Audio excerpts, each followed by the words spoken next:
ಈ ಹೋರಾಟವನ್ನ ಕಾನೂನು ಹೊರಗಡೆ ಯಾವುದು ಬೇಡಿಕೆ ನಾವು ಇಟ್ಟಿಲ್ಲ, ಕಾನೂನು ವ್ಯಾಪ್ತಿಯಲ್ಲಿ ಬೇಡಿಕೆ ಇಟ್ಕೊಂಡು ಈ ಹೋರಾಟವನ್ನು ಶುರು ಮಾಡಿದ್ದೀವಿ. ಒಂದು ಇದು ದಿಢೀರ್ನೆ ಶುರು ಮಾಡಿಲ್ಲ, 14 ತಿಂಗಳ ಹಿಂದೆ ಲಿಂಗಸೂರಿನಲ್ಲಿ ಈ ಹೋರಾಟ ನಡೀತು.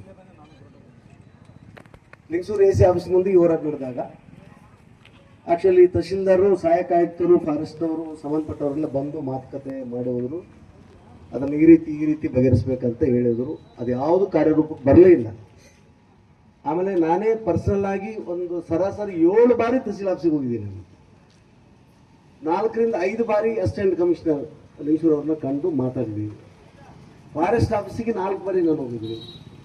ಜೊತೆಗೆ ನಮ್ಮ ಕರ್ನಾಟಕ ರೈತ ಸಂಘದ ವೀರಭದ್ರ ಪುತ್ತೂರು ಬೆಂಚಿ ಅವರು, ಬಸವರಾಜ್ ಬೆಡಗೇರ್ ಅವರು, ತಿಪ್ಪರಾಜ್ ಅವರು, ಗುರುರಾಜ್ ಅವರು ಅಥವಾ ನಮ್ಮ ಮುಖಂಡರನ್ನಿದ್ದಾರೆ, ಸತತವಾಗಿ ಕಳೆದ 1.5 ವರ್ಷದಿಂದ ತಾಲೂಕು ಆಫೀಸ್ ಎ ಸಿ ಅವರ ಕಚೇರಿಗೆ, ಫಾರೆಸ್ಟ್ ಆಫೀಸಿಗೆ ಹೋಗ್ತಾನೆ ಇದ್ದಾರೆ, ಪೇಪರ್ಗಳು ಕೊಡ್ತಾ ಇದ್ದಾರೆ, ಬರ್ತಾ ಇದ್ದಾರೆ.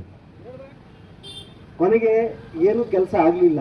ಒಂದು ಜೊತೆಗೆ ಕೆಲಸನ ಮಾಡಿಕೊಡೋದ್ರ ಬದಲು ರೈತರ ಮೇಲೆ ದಾಳಿ ಮಾಡಲಿಕ್ಕೆ ಇಲಾಖೆಯವರು ಶುರು ಮಾಡಿದ ಮೇಲೆ ಈ ಹೋರಾಟ ಮಾಡೋದು ನಮ್ಗೆ ಅನಿವಾರ್ಯ ಆಯಿತು.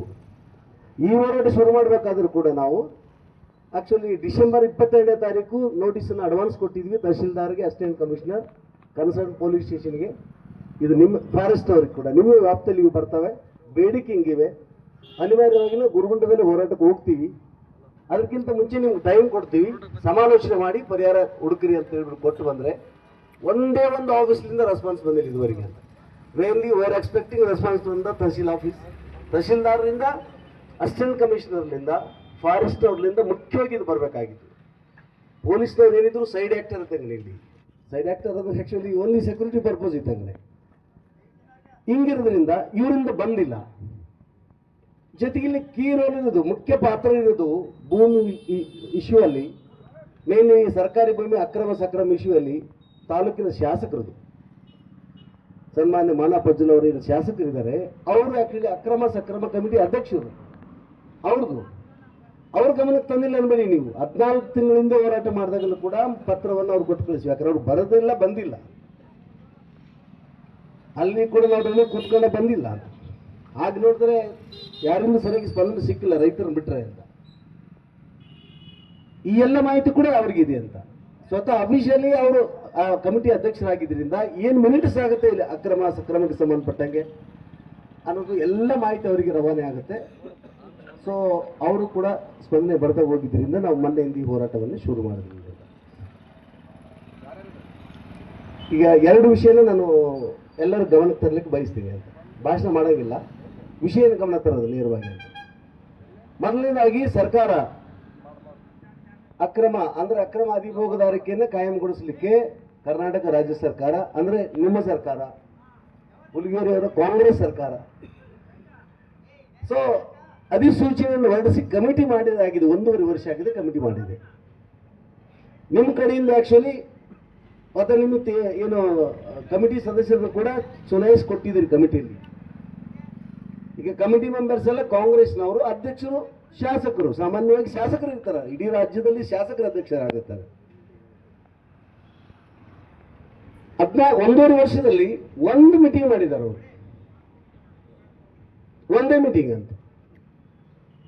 ಆಕ್ಚುಲಿ ಗೈಡ್ಲೈನ್ ಏನಿದೆ, ಯಾಕಂದ್ರೆ ಹೋರಾಟಗಳ ಬಗ್ಗೆ ಕೆಲವು ಜನ ಹಗುರವಾಗಿ ಮಾತಾಡೋಕೆ ಶುರು ಮಾಡಿದ್ರಿಂದ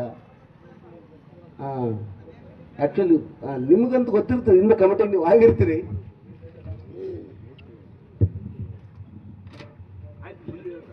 ಇಲ್ಲ ಇಲ್ಲ ಇಲ್ಲ ಇಲ್ಲ ಇಲ್ಲ ಕೆಲವೊಬ್ರು ಅಲ್ಲಿ ಕುಂತು ಹೈವೇಲಿ ಕುಂತ್ಕೊಂಡು ಹೋರಾಟ ಹಂಗಿಂಗಂತ ಮಾತಾಡಿದ್ರಿಂದ ಅವ್ರಿಗೆ ಯಾರು ಗಮನಕ್ಕೆ ಬರಲ್ಲ ಅಂತ ಹೇಳ್ತೀನಿ ಅಂತ.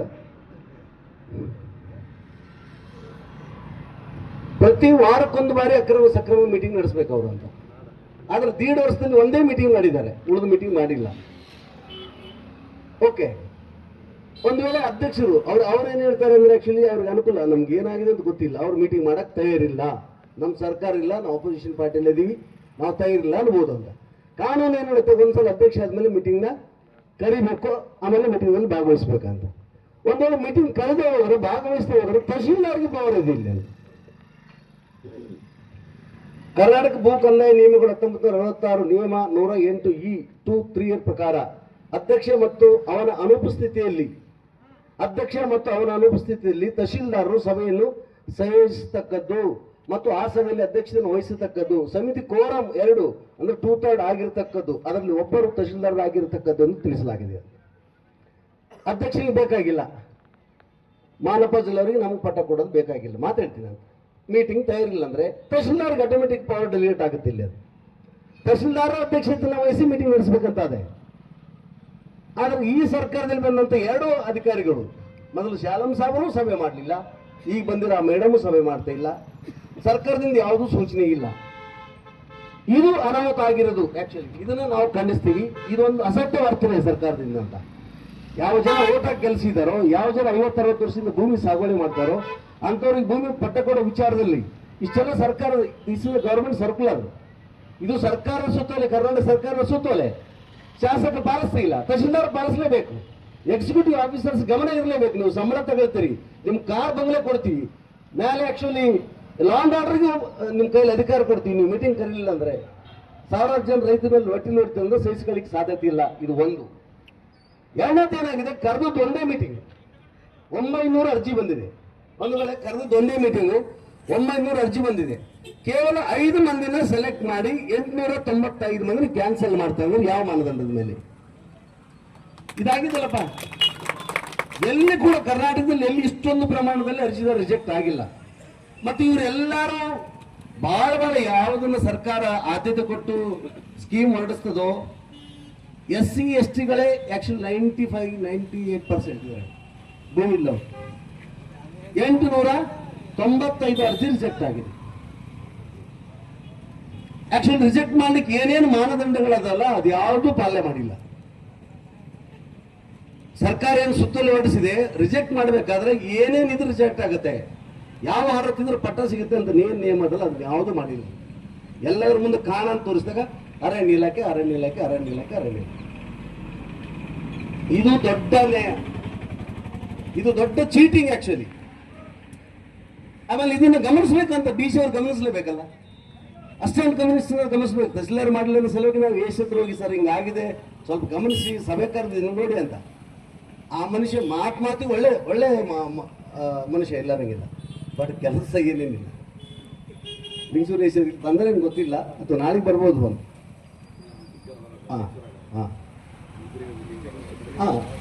ಸಮಸ್ಯೆ ಏನಂದ್ರೆ ಮಂತ್ರಿಗಳನ್ನು ಶಾಸಕರನ್ನು ತಣ್ಣಗಿಟ್ಬಿಟ್ರೆ ಇಡೀ ಜಿಲ್ಲಾ ತಣ್ಣಗಿದಂಗಂತ. ಇದು ಸಂದರ್ಭ ಆಗಿದ್ರಿಂದ ಈಗ ಇದರಲ್ಲಿ ಆಕ್ಚುಲಿ 985 ಅರ್ಜಿ ರಿಜೆಕ್ಟ್ ಆಗಿದೆ. ಯಾವುದು ಗ್ರಾಮಗಳು? ಚಿಕ್ಕೇಸರು, ಹಿರಿಯಸರು, ಗೆಜಲ್ಘಟ್ಟ, ಚಿಕ್ಕನಗಲು, ಅನ್ವರಿ, 117 ರಿಜೆಕ್ಟ್ ಆಗಿತ್ತು. ದೆನ್ ಆಕ್ಚುಲಿ ಯಲಘಟ್ಟ, ಗೌಡೂರು, ಮಾಚ್ನೂರ್, ಬಂದೇಬಾಗ್, ಸಾರಿ ಈ ಕಡೆ ಎಲ್ಲಿ ಯಾವ್ದಪ್ಪ, ಯರಜತ್ತಿ, ಬಂದೇಬಾಗ್, ಆಮೇಲೆ ಪೈದೊಡ್ಡಿ, ಗೋಲ್ಪಲ್ಲಿ, ಟಣಮಕಲ್, ರಾಯದುರ್ಗ, ಪರಂಪೂರ್, ದೇವರಮಪುರ್, ಗುರುಗುಂಡ, ಹಿಂಗಿಂದ ಹಿಡ್ಕೊಂಡು ನಾವೇನು ಈ ನದಿ ಪಾತ್ರ ಅಂತ ಏನ್ ಕರಿತೀವಲ್ಲ, ಮೇನ್ಲಿ ಫಾರೆಸ್ಟ್ ವಿಲೇಜಸ್ ಈ 34 ಹಳ್ಳಿ, ಆ ಕಡೆ 2 ಗ್ರಾಮಗಳು ಆಕ್ಚುಲಿ ದೇಸಾಯಿ ಭೋಗಾಪುರ್ ಮತ್ತೆ ಮುರುಗಲ್.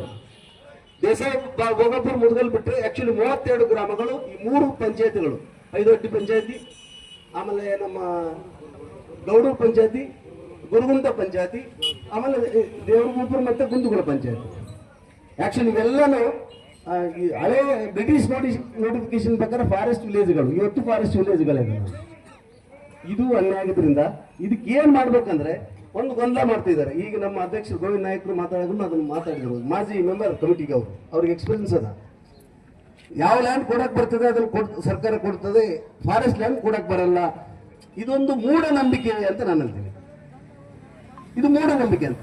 ಮೊದಲನೇದಾಗಿ ಸರ್ಕಾರಿ ಕಂದಾಯ ಭೂಮಿ ಕೊಡ್ಲಿಕ್ಕೆ ಬರ್ತದೆ, ಸರ್ಕಾರಿ ಪರಂಪರೆ ಭೂಮಿ ಕೊಡ್ಲಿಕ್ಕೆ ಬರ್ತದೆ, ಸರ್ಕಾರಿ ಕಾರ್ಯಜ ಖಾತೆ ಕೊಡ್ಲಿಕ್ಕೆ ಬರ್ತದೆ, ಸರ್ಕಾರಿ CND ಲೆವೆಲ್ ಕೊಡ್ಲಿಕ್ಕೆ ಬರ್ತದೆ, ಸರ್ಕಾರಿ ಹುಲ್ಲುಗಾವಲು ಕೊಡ್ಲಿಕ್ಕೆ ಬರೋದಿಲ್ಲ, ಸರ್ಕಾರಿ ಗೋಮಾಳ ಕೊಡ್ಲಿಕ್ಕೆ ಬರೋದಿಲ್ಲ. ಅದು ಸರ್ಕಾರಿ ಗೋಮಾಳ ಕೊಡ್ಲಿಕ್ಕೆ ಬರ್ತದೆ. ಆಕ್ಚುಲಿ ಅದನ್ನು ಪ್ರಾವಿಷನ್ ಅದ, ಅಂದ್ರೆ ಆಕ್ಚುಲಿ ಫುಲ್ ಕೊಡ್ಲಿಕ್ಕೆ ಬರೋದಿಲ್ಲ. ಗೋಮಾಳವನ್ನು ಇನ್ಕ್ರೀಸ್ ಮಾಡಿ